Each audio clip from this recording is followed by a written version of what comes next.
District reporter Sanghar Mahmood قائم خانی کی رپورٹ کے مطابق گٹکا ماوا فیکٹری پر چھاپا، فیکٹری سیل۔ گٹکا ڈیلر کے خلاف بڑی کارروائی، 38,000 پڑیاں برآمد۔ ٹنڈو آدم میں گٹکا فروشوں کے خلاف پولیس کی کارروائیاں، بھاری مقدار میں گٹکا برآمد، 2 ملزمان گرفتار۔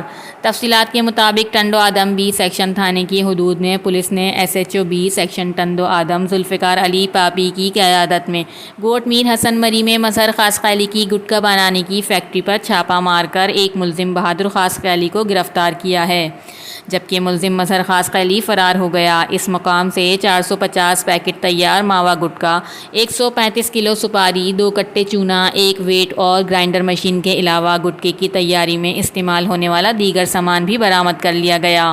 جبکہ دوسری کارروائی میں انسپکٹر ایدن خان سیال کی سربراہی میں پولیس پارٹی نے گوٹ میر حسن مری میں گٹکا فروش امتیاز قاسقالی کی اوطاق میں بھاری مقدار میں گٹکا اسٹاک کی موجودگی کی اطلاع پر چھاپا مارا، جہاں سے ایک ملزم عدل ولد پیر بخش قاسقالی کو گرفتار کر لیا گیا، جبکہ 2 ملزمان امتیاز اور زاہد فرار ہو گئے۔ اس مکان سے سفینہ اور آداب گٹکے کی 38,400 پڑیاں برآمد کی گئیں۔ ملزمان کے خلاف گٹکا مین پوری ایکٹ کے تحت 2 الگ الگ مقدمات درج کر کے تحقیقات شروع کر دی گئی۔ ڈسٹرکٹ رپورٹر سانگھڑ محمود قائم خانی، CCN نیوز۔